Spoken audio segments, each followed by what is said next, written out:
enthusiasts, football is a beloved sport in the Cameroons, and Bamenda is no exception.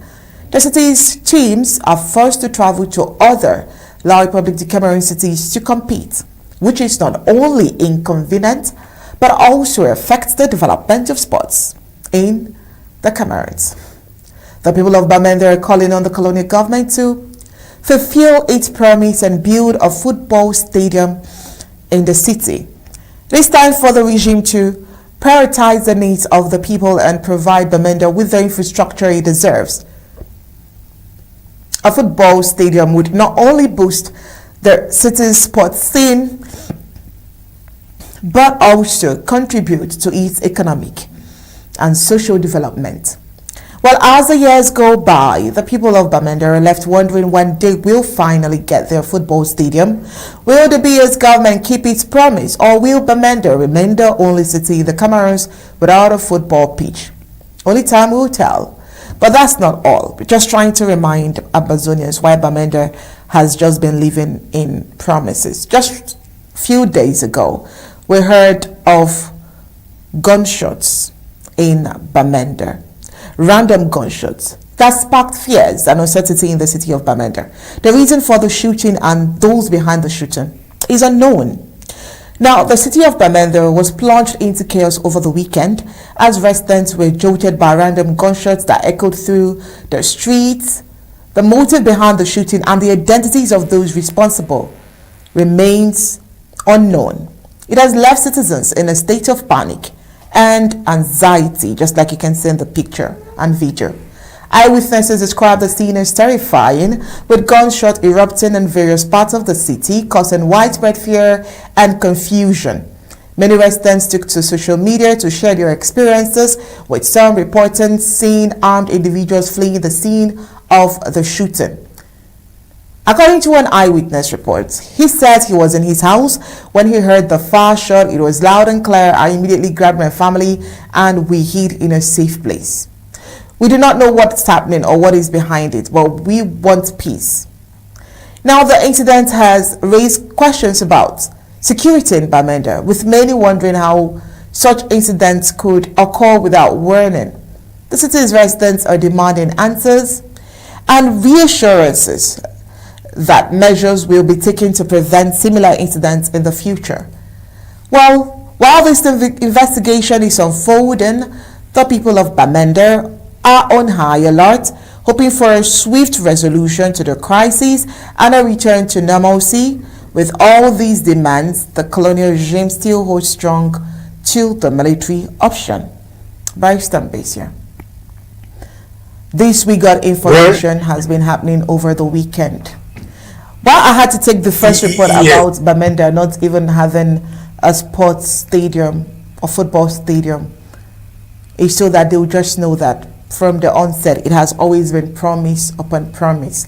And so they shouldn't be surprised when gunshots are flying here and there. What would you say, Barrister? Yes, let me just say this. A football stadium, maybe people think they need a football stadium. But football stadium implies many more things than just kicking football. You see, Bamenda, let us deal with the football stadium. A good number of their politicians have cropped up from organization called football. Maybe people don't know that Mr. Nkwen, may so rest in peace, who almost became the president of Cameroon for his catapulting the elections, was the president of PWD Bamenda. That's where he got his energy. PWD was simply a football team.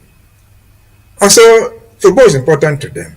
But is that what is important now? No, we don't really need a stadium. The important thing is our analysis in the larger context. Why are all these things happening in Bamenda, and what is Bamenda in the first place? Bamenda is a hub to the whole of what we call Northern Zone. I don't remember anybody. I live in Boya. If you go to Douala, if you go to Boya, if you go to Kumba, at the motor park, you find vehicles going to Bamenda. They are going to Northern Zone. They say, we're going to Bamenda. In Douala, in Yaoundé, the park is for Bamenda. And so you don't hear somebody say, I'm going to Nkwen, I'm going to Mbeseha, I'm going to Undaunted. No, we're going to Bamenda. And so Bamenda is a hub of life over there. And so even when they go on in the last segment, they let loose guns there, call them stray bullets or the other weapons. They are not killing, they are not attempting to kill a particular Bamenda man. They don't want somebody from Santa or somebody from Bale or Bafo within the cosmopolitan area of Bamenda. That bullet will catch somebody from Dab. That bullet will kill somebody from Budikum. That bullet will call it stray, will kill somebody from Kambe. Because that's the center where everybody merges.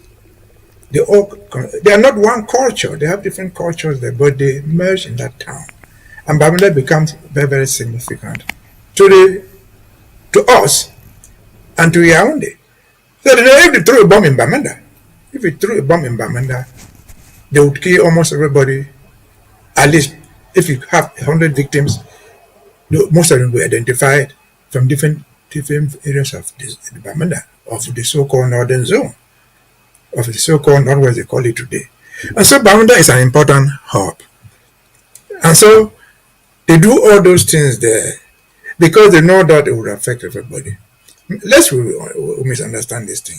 In 2016, when the debates were going on that led to this war, they were concentrated in Bamenda. The consortium sought that let us bring our brothers and sisters from the southwest, they call it. And they said, no, we'll do Bamenda. Because they knew that Bamenda is the most important thing to them. And again, if you see the progress of what is going on, Bamenda is important. It has a big mark in the map of Cameroon. Talk less of in the map of Ambazonia. Since this struggle, France has been to Bamenda twice, through the ambassador, twice, in less than a year. How many times did you see the French ambassador go to Boya, or to Kumba, or to somewhere else? They went to Bamenda, because they knew that that's the epic center of the struggle. That's where the nerve center of the struggle is. And so they kill people in Bamenda. They don't investigate the killings because they know that if these people can all die, that's better for us. And so the insecurity in Bamenda is telling. But they have said it before. We're reporting it so every day because it's Bamenda. Why? Because it's a big town. Why? We have access to it.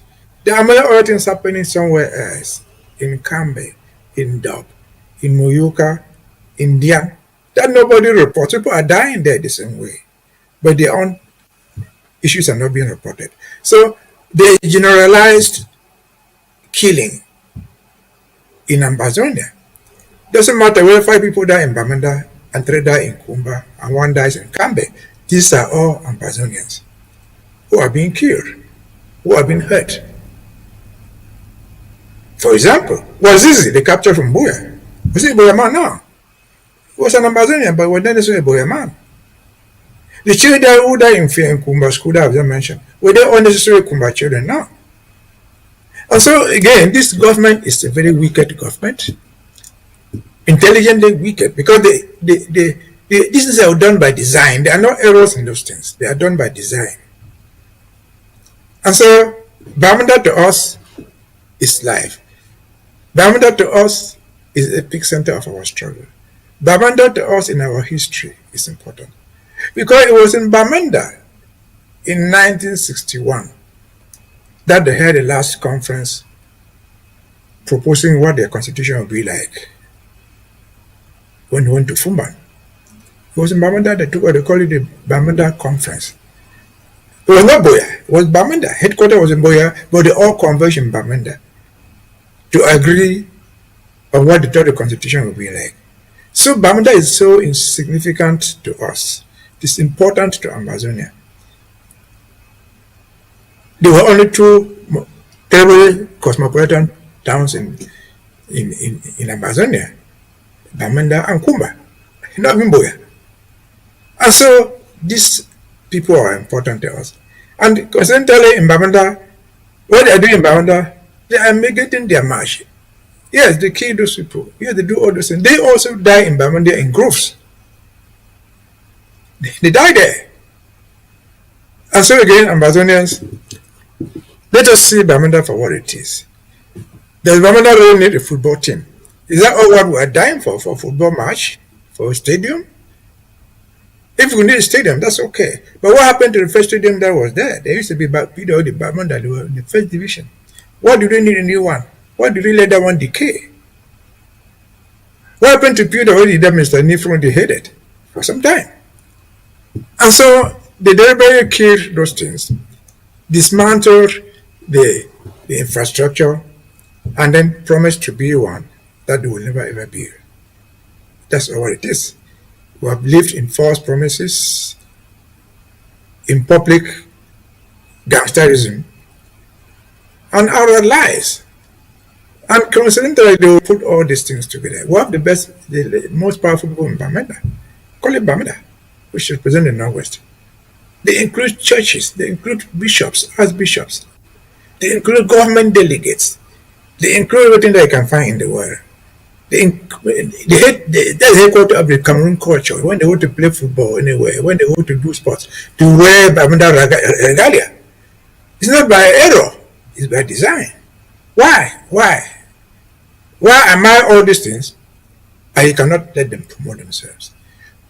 When they wear all these things to go and play football, they call it Bamenda clothes. What is the return for promoting them with their own uniform, with their own clothing? Absolutely nothing. And so the story is longer. We can tell it for eternity.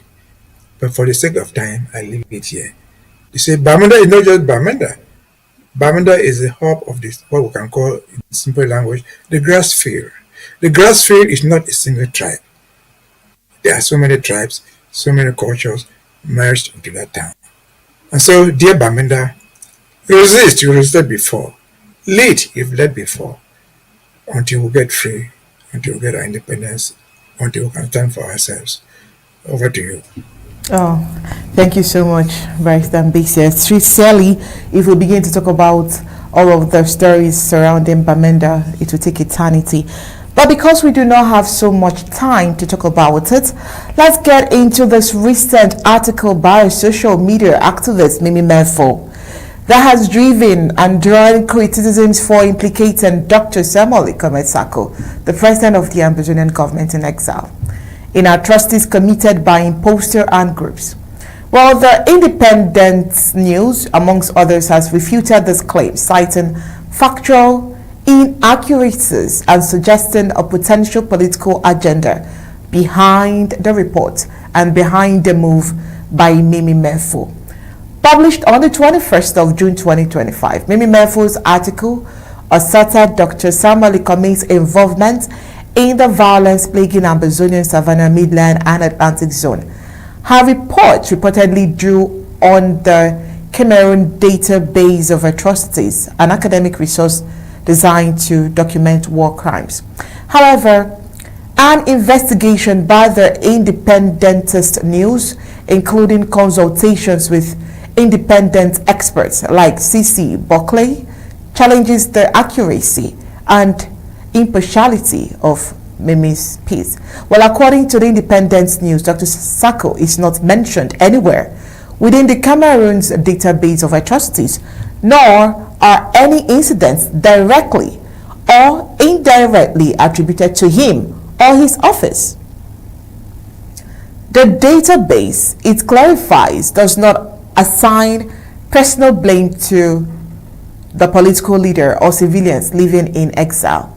Critics argue that Mbeseha's use of the academic data to target Dr. Sako appears to be a misrepresentation of the available information.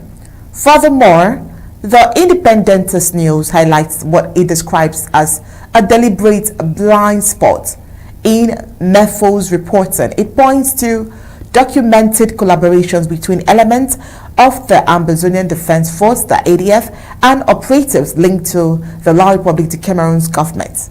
Investigative findings, including those by journalist C.C. Buckley, reportedly detail public acknowledgement of cooperation between ADF operatives and Yaoundé military intelligence, as well as meetings between ADF leadership and La Republique de Cameroon's intelligence network in other countries. These alleged connections, omitted from Mbeseha's article, raises questions about the completeness of her narrative. The article also emphasizes the international legal and political context surrounding the Ambazonian struggle, citing the UN General Assembly Resolution 37/47, Article 20, subsection 2 of the African Charter and the Geneva Conventions, which are often invoked to support resistance against perceived colonial occupation and protect liberation movement. Dr. Sako's role, described as one of peaceful advocacy and diplomacy from exile, is presented as consistent with these international frameworks, challenging Mbeseha's portrayal of him as a commander of battlefield atrocities. Concerns have also been raised about Mbeseha's broader journalistic approach, which some suggesting an increasing alignment of her work with the security narratives promoted by the BS regime over the past 3 years. This includes unusual access to government-controlled areas and a tendency to echo official talking points without, critics argue, sufficient evidence such as pattern. And it suggested moves her work beyond objective journalism into the realm of activism, potentially contributing to a broader disinformation campaign. And so, rooted in historical grievances and the colonial government's handling of these concerns, the Ambazonian War has led to immense suffering, with people in the affected areas living in constant fear due to recurrent incidents of violence. The latest development underscores the complex and often contentious information landscape surrounding the conflicts, where narratives can be shaped by various actors. The Independent's news concludes its report by stating that Dr. Sako is not implicated in atrocities, but rather the ADF, and that Mbeseha was aware of this fact. Well, it didn't also end there.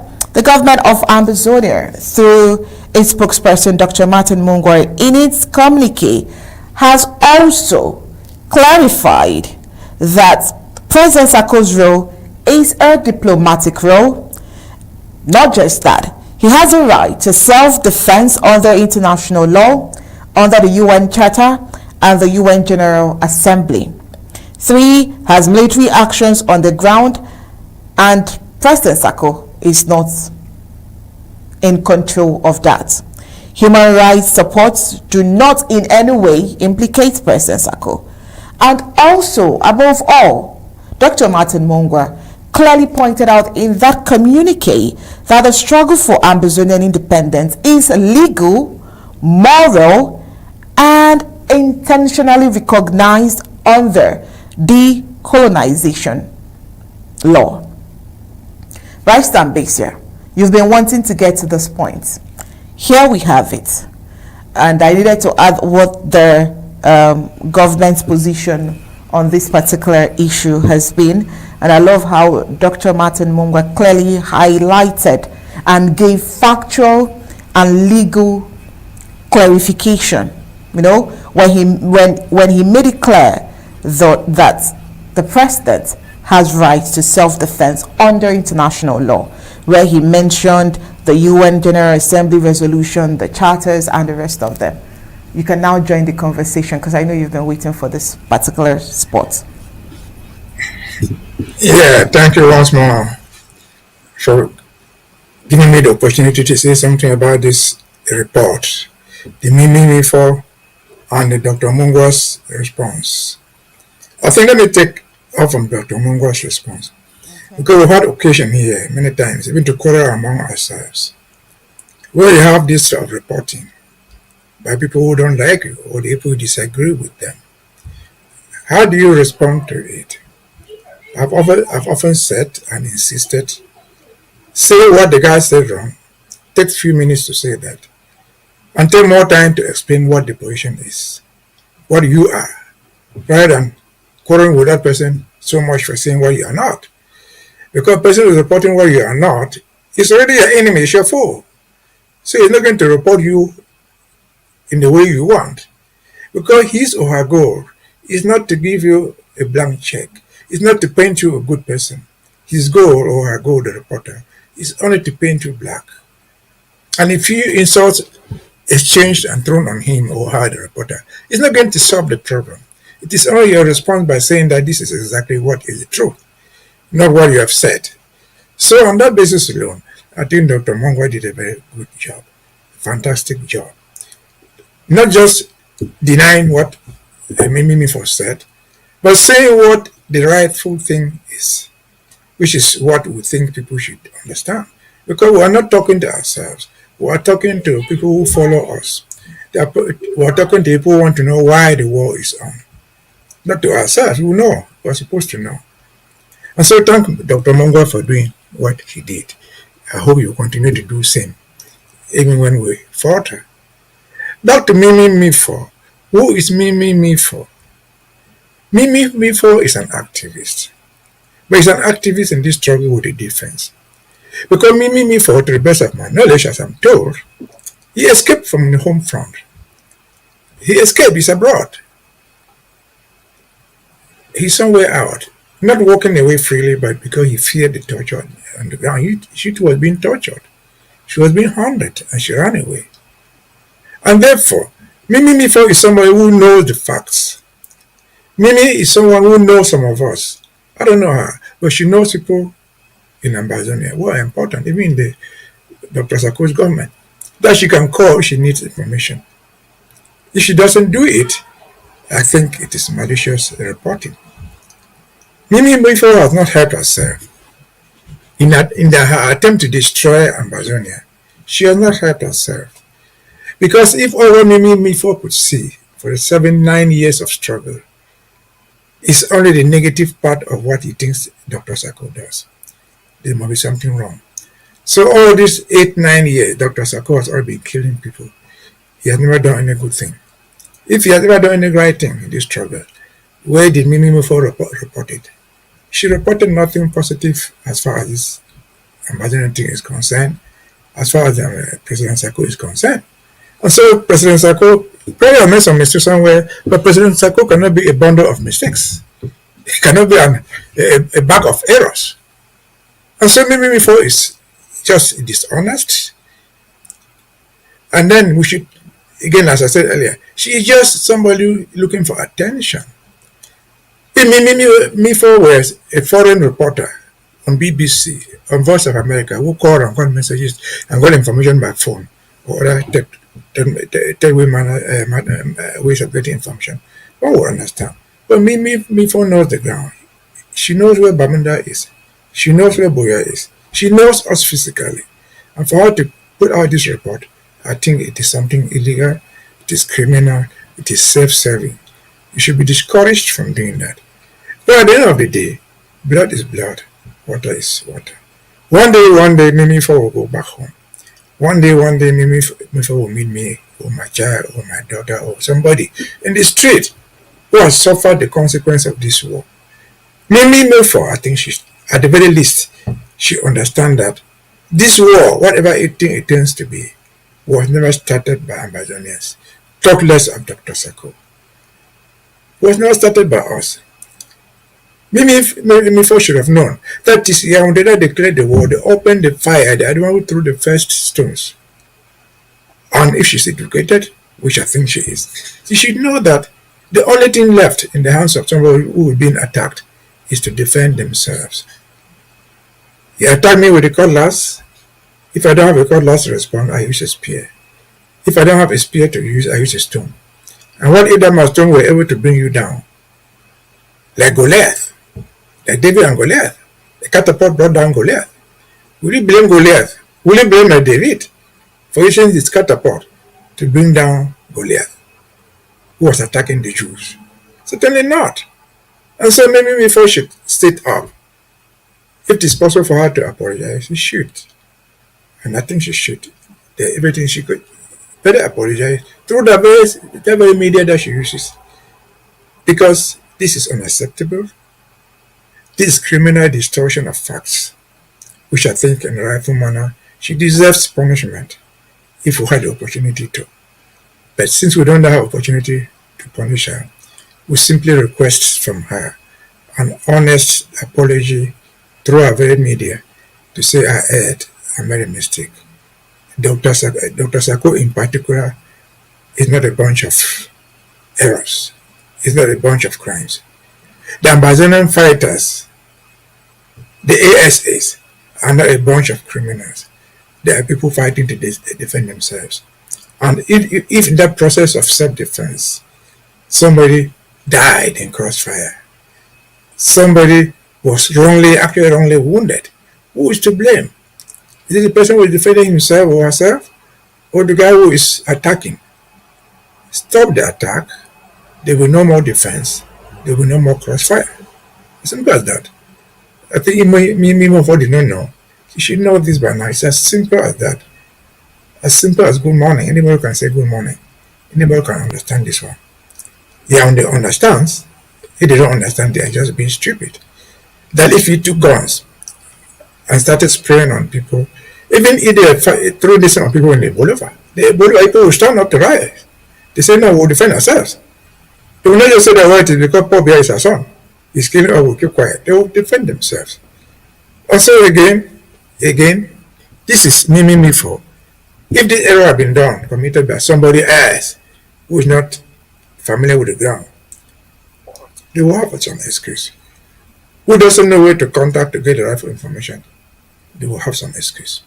But not with people who have first-hand information, who are able to get first-hand information, check the facts, cross-check before we publish it. Because she has the following. She's distorting our story to support her, to get a following, so as to get some pay from Facebook, from YouTube. They pay you when you have a following. And so this nonsense should stop. Maybe before she repent. If she cannot repent, one day she'll have the answer for what she did to us. Over to you. All right, thank you so much, Mbeseha. Just maybe it's for the follows, for the number, and maybe for the monetization on socials. You may just be right, Barrister. Heading over to our last report for tonight, dozens of Ambazonian youths against all of these are fleeing war and economic hardship in their homelands. Well, they have been defrauded in a sophisticated job scam operating out of Douala in neighboring La Republic de Cameroon. The fake promises of lucrative overseas employment were exposed, leaving vulnerable victims with substantial financial losses and shattered hopes. In La Republic de Cameroon's economic capital, Douala, a recent job scam has left over 50 young individuals from the Midland Zone and Atlantic zones in utter despair. These victims, many already bearing the brunt of the protracted Ambazonian war and a faltering economy, were enticed by false promises of weekly salaries reaching 150,000 francs CFA and opportunities to work in Malaysia. Thus, to secure these supposed positions, each individual reportedly handed over up to 600,000 francs CFA. The elaborate recruitment operation was run from a private villa in the neighborhood of Bonaberi, a location where the aspiration of many were systematically exploited. Individuals with victims revealed a common thread, a profound desperation for economic stability and a life free from the instability plaguing their hometowns. The scam preys directly on the deep-seated anxieties and lack of opportunity that have become hallmarks of life for many Ambazonians so far. While the Colonial Senior Division Officer for Wari, Mario Sele Vogo, I beg your pardon, has confirmed arrests and ongoing investigations, the incident underscores a broader failure. The persistent insecurity in Ambazonia territories, coupled with the colonial government's perceived inaction on economic development and job creation, is consistently pushing its citizens into precarious situation. It is this climate of neglect and hardship rather than mere naivety that leaves many susceptible to such predatory scams and schemes. La Republic de Cameroon's inability to provide stable environment and viable alternatives for the southern Cameroon population directly contributes to their vulnerability, and the case with which these fraudulent operations can thrive has become easy. The responsibility for addressing the root causes that force Ambazonian citizens into the arms of scammers lies squarely with those in power. Scammers right in between the neighboring country, La Republic de Cameroon. We already know why they would want to get into where they can target greener pastures by Mbeseha. But because they all want to run away from, the difficulties and the challenges that they are facing, they are falling into the wrong hand and scammers. But, we can't even blame them. Young people can't even survive. They get into no jobs. They want to do the motorcycle or whatever business, the motorcycle business. They get extorted. You can't blame them for wanting to run away from the obvious challenges that they face on a regular basis. But what more can we say? How sorry can we feel that the little money that they have, that they may have saved, that they may have collected from their friends, families, got into the wrong hands? How sorry can we be, Barrister Mbeseha? Well, we should feel sorry for them, but we should also blame them for not having any foresight. The answer to the misery, economic misery, home is not jumping into the desert and going to know it where you don't know. Going to nowhere, thinking that you will survive everywhere. It doesn't work like that. Yes, they are suffering the consequences of war and the consequences of years, decades of underdevelopment, no economic planning. That's what they are going through. But you must look back. The scammers are not cheap. They don't scam you with 5,000 francs. They don't scam you with 100,000. They scam you with millions. So if your father or your mom could get those millions, would it not have saved you better than to take it and give it to scammers on the pretext that you are going to go to heaven abroad? Certainly not. And I say this with first-hand information on some of those instances. In 2005, for example, that was 10 years before this war started, I happened to find myself in the Côte d'Ivoire. The Côte d'Ivoire shares borders with Mali and those northern countries. And while we were there, in different towns I lived in Boaké, I lived in Man and those places which are closer to the north. We came across a number of Cameroonians, called them Cameroonians at the time, young, who had been roaming the deserts for 3, 4, 5 years. They left their homes, thinking that they would go across the desert, maybe cross the Mediterranean Sea by foot, and then end up in Europe. They didn't succeed. A number of them came to us, they discovered they were Cameroonians. And what interested me so much was, there was one among them, a young girl, very young, from Bamenda. Let me just put it in this way. And she had a baby, 3 years old. She had been in the desert for years. She had given birth to a baby. They had seized her passport and others. And then the question I asked, we did ask them, where a number of Cameroonians there. Yes, he left 3, 4 years ago, hoping to survive. He already an adult with a baby. How would this child survive in the desert? How would this child survive in the desert? There was no answer. But among them, there was one, again, which I will come back, I'm trying to link up. There was one who came from Banjul. He too had been on the road for years. And in our staff, we had a guy from Banjul who said that he was going home for leave, took information about the boy, and said, okay, when I get to Banjul, I will find out where I can find your father. At the very least, you can constitute you a birth certificate to identify yourself. And then we'll see where we can help you going forward. And he actually made it to Banjul. He made it to Banjul, discovered the parents said they had nothing to do with that guy because they had sold everything they had to give him the money to go abroad. He had not gone. The parents had lost everything they had. And so that is what I'm trying to link to. So it's not a good venture Yes, the economic difficulties are real. They are real, they are not imaginative. But the danger is also real. So it's better not to venture into the wilderness. And most importantly today, if you are thinking that you could get into the United States, the chances are that you might never get here, that you may get more into trouble. So what we advise is, let our children remain where they are. Let them as far as possible hide. Let them as far as possible try to do something in waiting for when things will improve. When will the things improve, we don't know. But as far as Ambazonia is concerned, we think we will succeed. They will have a better future. Staying at home. They're risking their own lives in the oceans. They're risking their lives in the desert, thinking that they will go abroad. We've heard of many who have died in the oceans. Some people are the ones that were reported, some have just died in the desert of starvation. And so it's not a good venture. And for parents, before you take your money, sell your farm, sell your house and give it to your daughter or give it to your son to venture into those places, be sure that you are entrusting your money and your child to somebody reliable. Let him not be a scammer, because scammers have no friends. Once your money goes into their pockets, you become their enemy. You yourself, you become a victim. They look for you. So you may never tell the story anymore. And so that's the advice I give to parents.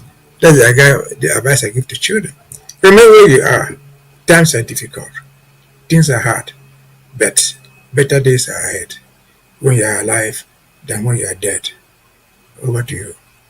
All right, I love those closing words there. Better days ahead when you are alive. Of course. Thank you so much, Barrister Mbeseha. Those punchlines will definitely leave in the minds and in the hearts of those who are probably planning to run away the wrong way. Just stay alive and do it the right way. Better days are sincerely ahead. All right, thank you so much, Barrister Mbeseha. Tomorrow is another day to have you here on Undaunted. Is at this point that we'll let you go answer your calls and do other things, because we are sure we'll have you tomorrow. Thank you so much, sir, for joining the conversation today. Thank you for having me. All right, you're welcome. Coming up right after the break, we'll head over to see what's happening in the Sahel countries.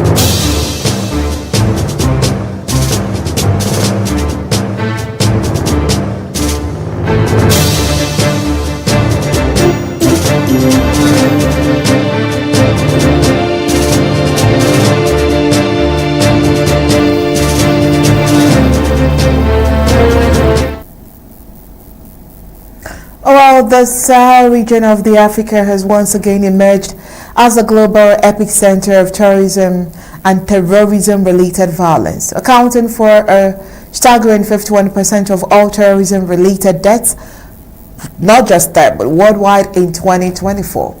Well, according to the newly released 2025 Global Terrorism Index, the GTI, this marks a continued and troubling rise from 48% in 2023, underscoring the region's deepening security crisis.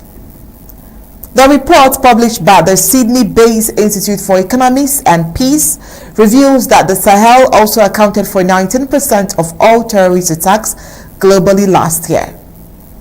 The index highlights how the region, spanning countries like Burkina Faso, Niger, Mali, and parts of Nigeria, has become a hotspot for extremist violence, with militant groups exploiting weak governance, widespread poverty, and porous borders.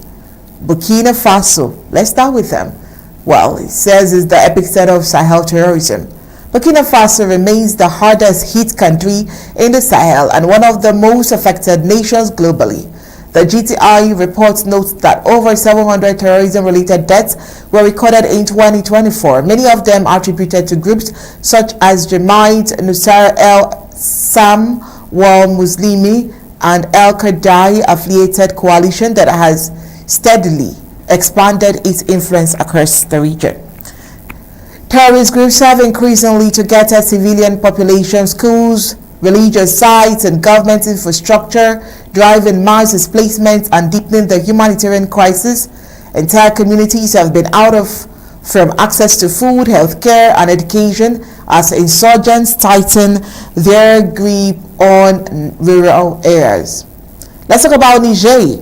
In Niger, the violence has also intensified dramatically. More than 400 people were killed in a series of attacks throughout 2024. The GTI report describes a pattern of coordinated assaults on remote villages, military outposts, and public gatherings, particularly in the volatile Tilabari and Tahuar regions. Insurgent groups operating in Niger, often affiliated with either Islamic State or the Equator factions, have sought to undermine the state authorities, spread far amongst local population, and seize control of territory.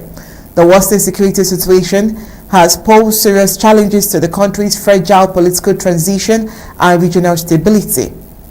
Nigeria is not really part of the Sahel, but some part are already grappling with a long-running insurgency in its northeast. Well, it saw one of the deadliest attacks in 2024 in the village of Mafar, located in Yobe State. Well, according to the reports, between 100 and 150 people were killed in a single brutal assault, with many others wounded. The attack, believed to be the work of Boko Haram or Islamic State West Africa province, was characterized by indiscriminate violence against civilians and infrastructure. Despite military operations aimed at containing these groups, Nigeria continues to face sporadic but devastating incidents of terrorism, with rural communities bearing the brunt of the insecurity. The GTI shows that the escalating violence in the Sahel is not only a regional threat, but a growing global concern, and at least one that, without urgent international cooperation, robust peace-building efforts, and sustainable development initiatives, the region may further descend into chaos. The report calls for a comprehensive approach combining military, political, and humanitarian responses to address the root causes of extremism in the Sahel. It also urges greater support for local governance, community resilience, and cross-border coordination amongst affected countries. Right after the break, we'll get into the UN Secretary General warning against escalation following the US and Iran issues.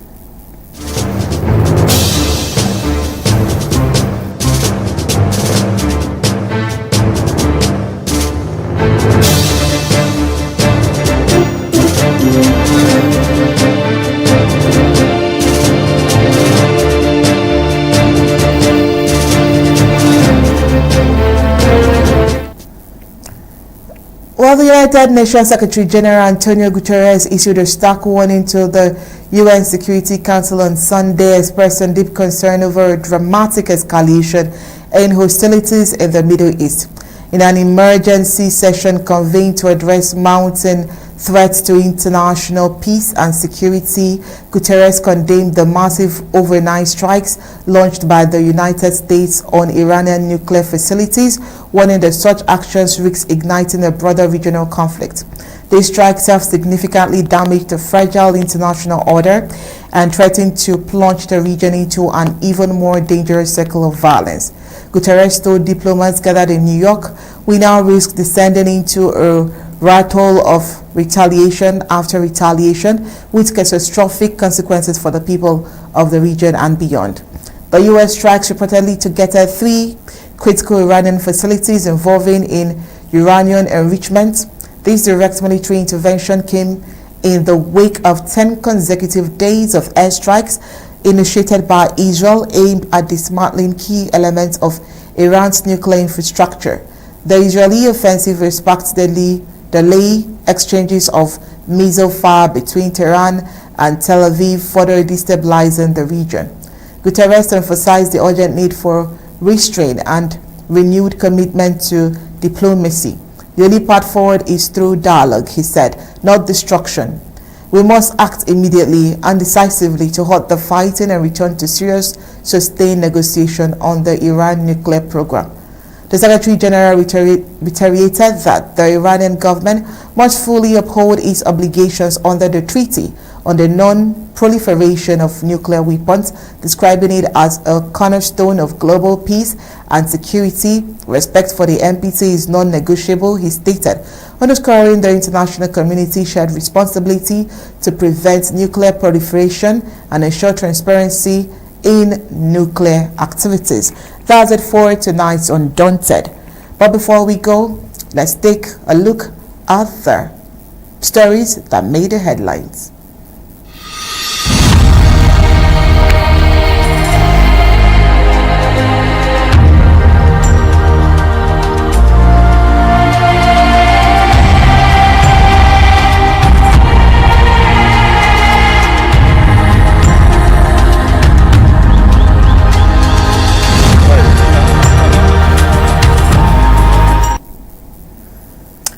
Well, tonight we told you that Ambazonians remain steadfast in observing the Monday goes down, as today was evident in all respects in it. Also tonight we told you that government has abducted 3, including a pregnant woman in Bamenda in Nkwen neighborhood. Random gunshots sparks fear and uncertainty in Bamenda. Tonight we took a look at the allegation against Ambazonian president in Exile as it sparked debate. While also Ambazonians caught in job scam amid war desperation. On the African scene, we took a look at the Sahel region accounting for over half of global terrorism deaths in 2024, while the UN Secretary General warns of escalation following US strikes on Iran. That's it for tonight Undaunted, bringing into the news untold stories. On behalf of Barrister Mbeseha and the team of technicians behind tonight's production, it's good night and God bless.